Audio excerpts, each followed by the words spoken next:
Hello, everyone, and welcome to the Women in Leadership Talk podcast. Thrilled to have everyone here today and really excited to have Michelle Tran calling in from Oakland, California. Michelle, thanks so much for being here with us. Thanks so much for having me, Vicki. This is my favorite type of conversation, women in leadership. Oh, yay, yay, yay, yay. And you've got lots of experience with supporting women, but, really talking about wealth and how to help women grow their wealth. And so love this topic. It can be controversial sometimes because women shy away from all the lingo and get nervous when we talk about wealth, but more and more women are consuming the wealth in our world. And so this is a really important conversation today. So audience, thank you for being here. Let me give you a little bit of feedback about Michelle and her background, and you'll know why we've asked her to be on our show today. So Michelle Tran is the founder of a New York City Fintech Women, an active community of over 12,000 women in fintech in the greater New York City area. She's got a strong point of view on creating wealth for women and expanding inclusion in the financial system and unique barriers of being a woman of color working in tech. This young lady has many accolades in her history of her career. So she was Innovate Finance Women in Finance 2022, 21, and 20, I think it was. Is that right, Michelle? I believe so, yes. So 3 years in a row, Fintech Magazine's top 100 women in fintech, Primary Ventures, Who to Know in New York City, Asian Hustle, New York's Network's Top 50, Unsung Heroes of 2023. So many, many, many accolades for Michelle and the work that she is doing to help women in particular grow their wealth. So Michelle, let's jump in and talk about this passion you have for helping grow wealth and fintech, right? Like that's a topic, when I'm talking to other women, often they'll say, well, what exactly is fintech? So maybe let's just start there. Yeah, so fintech, in its simplest way to describe it, is financial technology. And I think now versus when I started in fintech, more so in like 2015, 2016, now really everything you consider as fintech, right? The way that you send payments to via Venmo, for that meal that you had last night, that's fintech. Everything surrounding crypto, everything surrounding wealth as you're working on stock trading, everything really fintech is really such a big category now. And I was fortunate enough to start in fintech when it was still pretty nascent and the terminology fintech was still new to a lot of folks. So it's been a really interesting journey. Nice. So what led you to being so passionate about fintech, wealth tech? Like why do you want to help women grow their wealth? Yeah. So for me, the biggest part of fintech and the coolest part about fintech is fintech's ability to help democratize access. And that's across the board. So how I got into fintech was, I spent a long time at BlackRock. So when I was at BlackRock, I was in more traditional businesses at BlackRock. I was helping with the institutional clients. I was working with private banks at the time in Asia. And then I got called back to New York and they're like, hey, can you help out with these robo-advisors? And then again, this is 2015. Robo-advisors, these were platforms that, sorry, Vicki, I'm going to pause for a second as my children have opened the door. And so That's perfect. No, it's perfect. Tell them to come join us. I hear them all fighting outside my door. So just give me 1 minute. No worries. We can edit.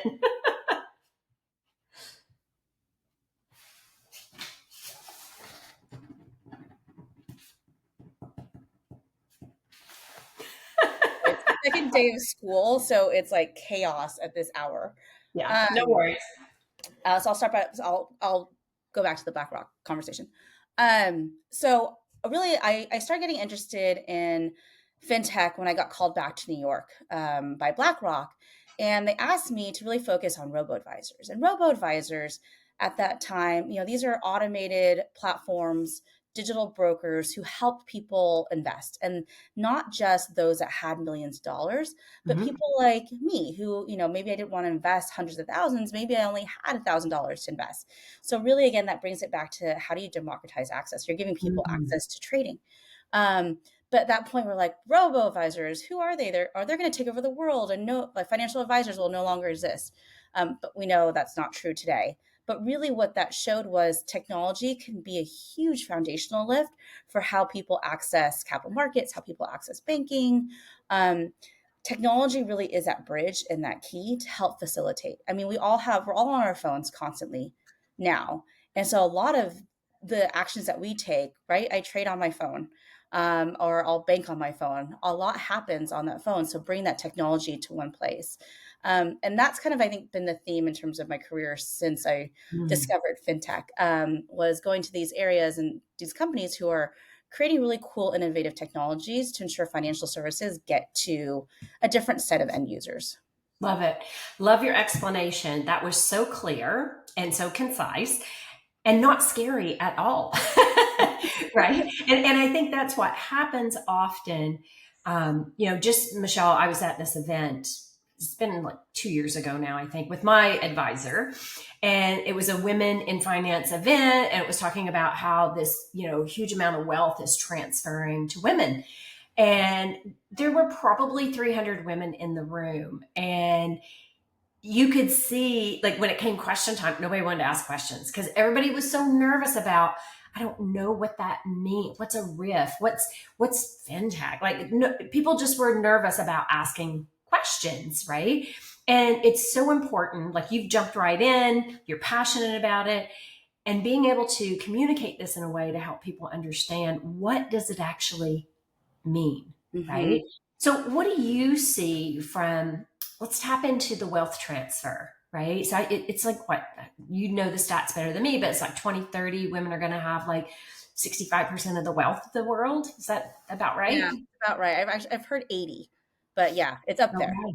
It's way up there. So, what do we do? Like, how do you navigate that? Like, Yep. maybe having a partner who had always done it. Now, all of a sudden, you're going to be the one. How do you know who to trust as a person to advise you? What are some things that you would recommend? Yeah, I think, and that wealth transfer is so important because Mhm. what happens is if that money goes to the spouse, the female, what tends to happen is that female will leave their current advisor because that advisor never spoke to the full household. They Yes. only spoke to, typically it's the male. And that's a bit unfortunate, right? So I think there's a lot of realization in the wealth industry itself is, hey, we're no longer this old school. Like, we're not just taking guys out to golf. We're not taking guys out to steak dinners. You need to speak to the household, and it's not just the spouse. Like, you need to talk to the children, to the Mhm. different generations, because perhaps it's, the daughter or the son who's like, actually, hey, mom, now you need to shift to my advisor, right? Like, I have so many of these stories of my friends who are, we're getting to an age where we're in the sandwich generation, Yes. and we have parents who are growing older and we need to be more involved, but we're also taking care of our young children. Mhm. As you saw, they interrupted me just now. So Love it. It's all good. how do we use technology to help make it more efficient, Yeah. and then how do we also use technology to identify the right people who can help us? Yeah. Um, because I think that's a lot of it, right? Is like the wealth world, as you know, working with financial advisors, there's a lot of noise, Mhm. and there's a lot of choice too. Mhm. So it's identifying, okay, who do I trust, and why do I trust them? um, has their, are they, do they bring credibility because they're with a bigger company? Do they work with a boutique, but I can use references? Are they speaking to me as a person? Like, that's just number one, they should do. So when I worked at Harness Wealth was a platform that brought together CPAs and wealth managers and trust and estate attorneys to make the process of finding a wealth advisor much easier. And Nice. it was using technology to pull in all these different parts about Vicki. Hey, like, how many kids do you have? Where do you live? What are you interested in? What are your key concerns, right? But using technology to pull this together, build a really cool algorithm to then pinpoint who are some great advisors for you to Mhm. speak to, because it's taking out all the noise from the advisory market. That is so important. And what you just shared about when that spouse is no longer there, whether it's, they've passed away or divorce or whatever. So true what you just said. Like 99% of the time, the woman will move that money to a different advisor. And so then it's also understanding and knowing what your needs are short term, but also long term, right? Is it going to cost you money to move from that one advisor? How much money is it going to cost? And really, and age plays a big factor in that from a taxation standpoint, especially because, I'm calling in from Canada, from Toronto, and that there's a lot of tax implications when a spouse passes away, and then you start tapping into some of these things. So I love how you described, technology can do a lot of good in helping you find, number one, that person, but also making it easier for you to understand and have visibility to it. Because maybe talk about that a little bit, Michelle. Like, women don't tend, included.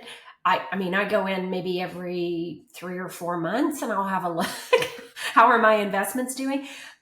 That's, I would say, is pretty normal, right? Like, Yeah, I think it's definitely normal. And it's because it's a lot of information that's scary, right? And it's complicated and you want to make sure you're doing the right thing for you and your family. And look, women live longer. So we do need to plan for a little bit of a longer runway than others. Um, it's kind of two sides of the coin, right? You want to live now, but you also do need to plan. And it is a lot of information. It's a lot of unknown information to most people. Look, I sit squarely in financial services. I was in investments very specifically for 10 years in the ETF space, working with iShares, and I still raise my hand for my financial advisor all the time, right? Like, and people come to me and like, what should I invest in? I'm like, don't ask me. I'm not taking on that responsibility. But I think it's making sure that one, you're not afraid to ask, but pulling in all the different resources. There's so many resources now to help people learn and educate themselves and to take action. And even some of these technology platforms are helping to gamify it because it just makes it easier for people to learn if it is somewhat of a game, right? Like it sticks to you. It's not so boring. And so, there's a ton of resources when it comes to robo advisors. There's also a lot of ability to take action and being able to learn by taking action. So we talk about trading platforms. I want to learn what my investment's in, but I've been hearing that, hey, my son says I should invest in crypto. What does that mean? Should I really invest in crypto? And so, and this is one thing I'm actually doing with my children and my older boys. My boys are 9 and 7. So they each have a brokerage account. And they get to choose what's in their brokerage account. And of course, they choose things like Disney or McDonald's or Roblox, I think is one. And that's what they're into. But it gives them a sense of what is this market like? Why is it going up? What is it going down? Kind of what is it? What should I expect? Oh, they lost money the other day in Microsoft. And they're like, wait, but I put in $10, but now it's down to 8. What happened? And so Right. it gives them like that real world practice and making sure that they understand how the markets move. I think that's really important, especially at a younger age, right? Like that maybe as someone is, getting a little bit more mature in age, they can still do that and still learn. And I think that's really important is the doing part. Yeah. So I love, love, love that you have your kids at 7 and 9 already doing this. And I remember my kids are now older. They're, my son's 23, my daughter's 19, but I started them at a young age as well. When they would get birthday money, we started at first with a savings account, right? And so it was like, okay, if you get $100, put 50% in your savings account, then 50% you can go and buy whatever you want, right? And I remember my mom used to get so mad at me because she'd be like, what are you doing? That's their birthday money. And I go, yeah, but later down the road, that's going to be a big investment for them. So when they turned 18, it flipped from savings into an investment account. So you were smarter than me, starting them in investments early. But I just said to my kids, like, my son had a 20% increase in his investment fund last year. My daughter had a 19%. And I said, so think about that, right? Like, you're growing your money at a younger age. And you don't, I mean, you can start later in life, to your point, even if it's $10, $20, whatever, like that will grow. It is all about compounding. Mm, And so one of the coolest things, so I've been in, multiple different parts of financial services. So I've been in, working on ETFs. I've been working on trading platforms, I've been working with in the retirement space and now in the student loan debt space. And they all have the singular theme of the earlier that you invest and do, the better that the compounding is. yeah. And that remains true for your 401k, for your brokerage account. And it's really cool the different ways that technology is enabling folks to invest early or even just consistently, right? Because a Mhm. lot of Yeah. it is you got to, just do the automatic, moving of money and let it automatically invest. You may not remember it, but you'll see it grow. And in 5 years, you'll have something to stand on. Yeah. And that's an important theme. Yeah. It's huge. Can't stress it enough, audience. Mhm. That is huge. So I'm going to flip back to fintech a little bit. So, what are some of the pros and cons of fintech? Yeah, I would say, one of the pros again is the access piece and Mhm. helping really move money. There's so many, different worlds of fintech now, that even you would consider some of the big companies, like fintech companies now from what they do, like the Goldmans. Mhm. Goldman builds and codes a ton of trading algorithms behind the scenes, and people don't typically think of them as fintech. BlackRock itself, their Aladdin platform, which Mm, okay. helps aggregate assets and data. That really is a fintech. And I remember when fintech was coming out, Larry Fink was like, "We're the original fintech company."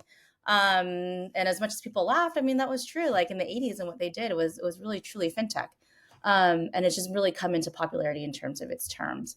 I think the cons of fintech really center around making sure that there is accessibility to fintech. Mhm. Um, and that means many different things. I think more specifically in my world, that means for women, and making sure women, do get the investments into their companies as fintech.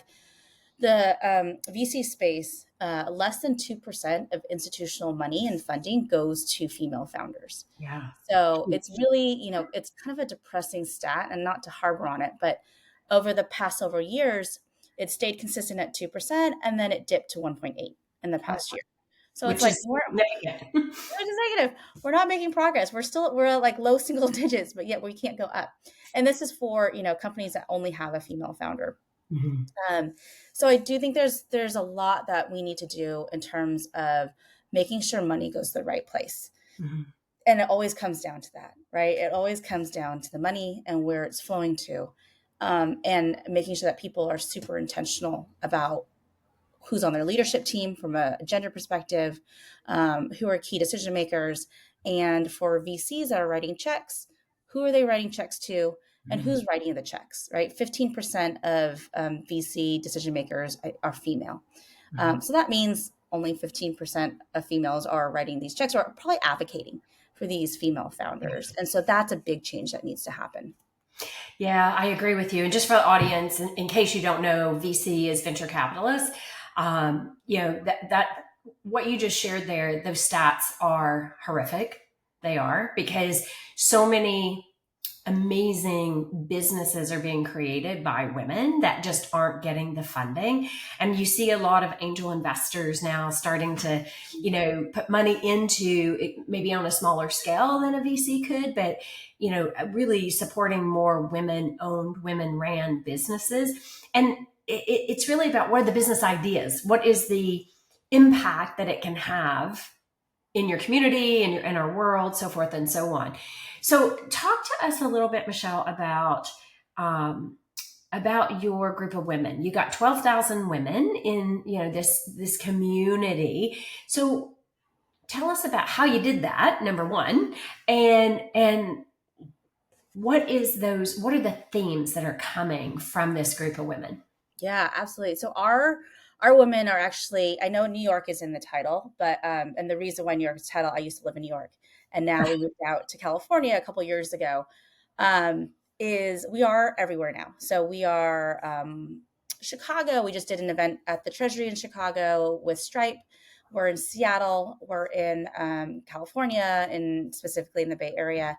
Obviously, New York is our stronghold, but we're really trying to ensure that we we provide access to women everywhere because there's women in fintech everywhere, and there's women who want to be in fintech everywhere. And so that's number one. It's been an amazing journey. Our mission really is to empower, connect, and promote women in fintech. And so we take each of those verbs and we align then what we do to support that. And my favorite one is the promote piece. And so the promote piece is so important because it's about talking about yourself, it's talking about others, it's about amplifying their story, their name. And so we have a couple different platforms, Fintech Female Friday. So every Friday we showcase an amazing woman in fintech doing something cool. Awesome. And it's really cool because you have like, in LinkedIn, you have all these likes, and then it reaches a much broader audience. And so, Mary Smith, who works, let's just call Bank of America, for example, maybe she's leading the innovation team. Probably people outside that circle have not heard her name, but now she's getting touch points into so many different parts. And that can help her from deal making, from a career perspective in so many different ways, build out her resume, help her fight for more money. And then we also do Inspiring FinTech Females, which is an annual awards platform every year where we recognize 50 to 60 women. And then we celebrate them at the New York Stock Exchange. Oh, So lovely. really cool. So then we have this great event at the New York Stock Exchange. Lynn Martin, who's the president, first female president of the New York Stock Exchange, will come and do a little speech. But what's really cool is that you have these startup founders, female startup founders, who are trying to raise money. They're like, okay, we've got this product in market, we're ready to raise our Series A or whatever it is. What happens is they get their face and their picture on top of all the trading stations in the New York Stock Exchange. So you can imagine then they can pull that and use that when they go to raise money and be like, look, I was recognized at the New York Stock Exchange. And that just was just talking to Anna Mahoney of Addition Wealth, and she was recognized last year as Inspiring FinTech Females in the founder category. And she's like, look, that helped me jump off to so many different, that got me to be recognized as UBS's Entrepreneur of the Year.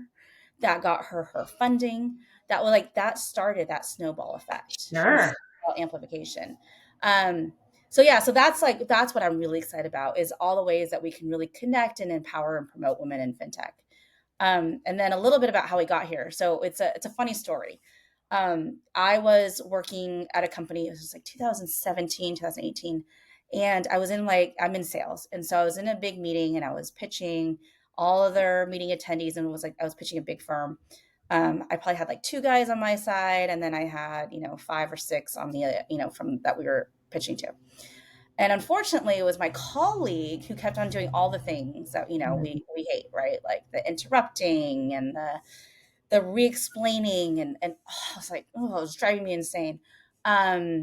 But I needed a community to lean on, and I didn't have it. I didn't find it necessarily in women in tech. I didn't find it in the fintech communities then, because then it was just frankly all male. And so I just wanted a really cool group of women in the fintech space to help me sort through these things. So really, I just went home that day after that meeting and went on meetup.com and paid my $80 to set up the name. I chose NYC Fintech Women because Women in Fintech was taken. And then I set a date. I think it was March 16th or something, or March something, and it was rainy in New York. And then we had 16 women show up at a bar.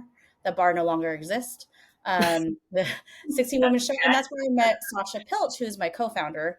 And she had just come over from Australia, and she was starting at a fintech firm called Quovo, which was bought by Plaid. And now she became a partner at a fintech VC. So she's just done really well, but really, really excited to kind of come together and grow. And it just happened to grow so fast, like wildfire. And it's been amazing. And I love hearing the stories. People will tell me, they'll be like, oh my gosh, because, you and I chatted, I was able to ask for 30% more and they didn't even blink an eye. I was like, well, yes, we should always be asking. Or, thank you for that post, because then I got my next deal with this big bank. And all these different stories are just so super cool. Love it, love it. I heard so many things there as you were, talking about that, and I love the passion that you exude, talking about like lifting other women up, because that's what I hear, right? So it doesn't matter if it's fintech or women in tech or women in sales, finance, whatever, right? Like, how do we lift each other up more? But you've taken it to like this super lift, I would say. Like that's huge, getting their picture up at the New York Stock Exchange, and like that has a lot of meaning because when you're visible, they can't Mhm. ignore you, right?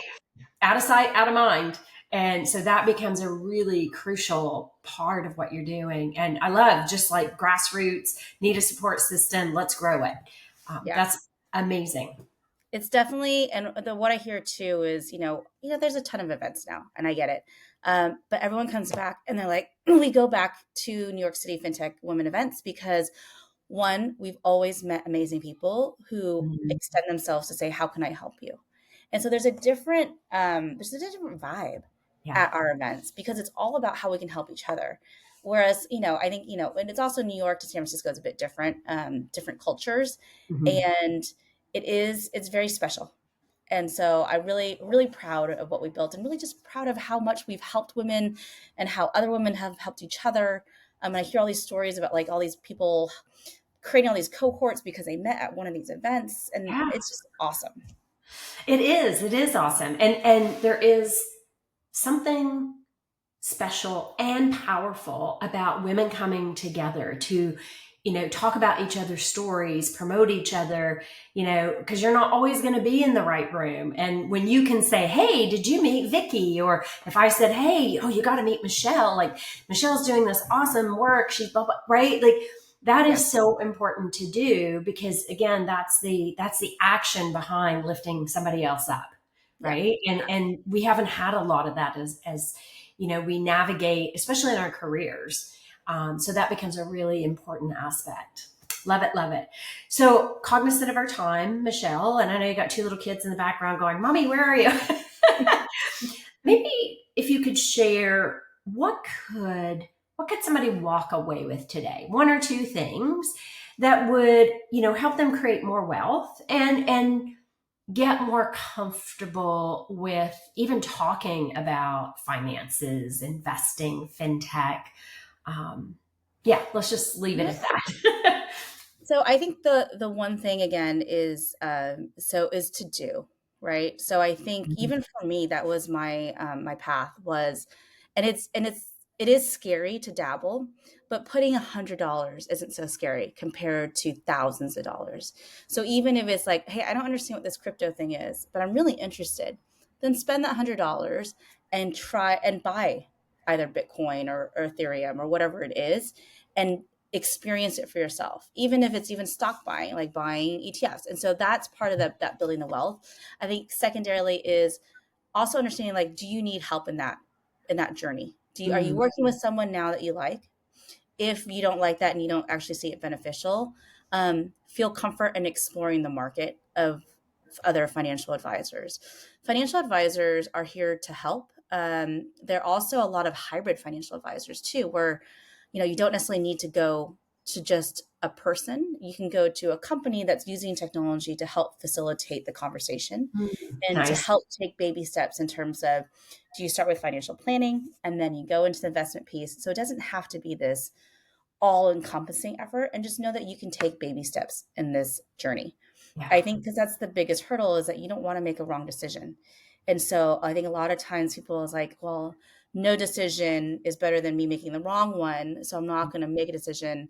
But Great that's point. actually the worst decision, Great point. is to not make a decision, because markets are moving day. You can't get yesterday back. And so the sooner that you jump in, the better, in any different way. Yeah. Love that. Love that. Great advice, actually. Really great advice. And I love how you framed it with put $100, right? Doesn't have to be thousands. Do a little bit, get comfortable, learn, trial and error, and just really experiment and experience. Beautiful. Exactly. Michelle, thank you so, so very much for being here today. Anything else you would like to share with our audience before we wrap up today? Yeah. I mean, I think the only one thing I would love to leave with your audience is, as we talk about lifting up other women, is every week, maybe once a week, this is my ask out to everybody. Once a week, think about how you can amplify another woman, another female. Either it's, hey, let's share this podcast, or let me post about my, colleague or my friend on LinkedIn and let people know what amazing job she's doing. Or even it's someone they don't know. So it's using the power of network to amplify others is my ask to everyone, especially in this world where we need to amplify ourselves. We need to amplify other women. And so please do so or try. Yes, yes. But I love that. I love that invitation. I think that's so fantastic. And how it makes you feel when you do that is so incredible. Yeah, that's a great ask, Michelle. So how do people find you? Where would be the best place to locate you? yeah, you can find me on LinkedIn. Michelle Tran is my full name. Or feel free to reach out to me. I'm currently at a student loan platform called Summer, where part of the access question is that we're helping all employees, but women and minorities are disproportionately affected by student loan debt. So, Mm. really helping people reduce their debt. And look, it's not a space I ever thought I'd be in, but it is the most amazing space I've been in thus far. And so really excited to be here. So you can come find me on Summer. We work closely with employers, with partners, and I'm excited to be part of the team leading the charge. Love it, love it, love it, Michelle. That's so fantastic. Thank you, thank you. So you heard that, everybody. It's Michelle Tran. She works at Summer. You can find her on LinkedIn. I don't know if you're on Twitter, TikTok, Instagram, any of those platforms, or just mainly LinkedIn. Go with LinkedIn first, and you Yeah. can find NYC Fintech Women there. You can find Summer there, and you can find me there. Awesome. Awesome. Thank you so much. So I do want to take a moment and just share, if you're curious about your leadership and how you're showing up in the world, feel free to go on the Will Empowered website. That's 1L. Take our free leadership quiz. It'll give you some really great insight. And thank you for being here today. Thank you for showing up. And as Michelle said, share this podcast. Like if you have a woman who needs to understand fintech, wealth management, share the episode with them. Let us know what you thought of it. And we're grateful to have you here. We know we're being listened to in over 50 countries, and that's really important to us to continue to grow and impacting women and men's lives. So thank you for being here. Michelle, again, thank you for being here. Fantastic conversation. Keep that passion going. Love all the stuff that you're doing. Thanks for having me, Vicki. Take care, everyone.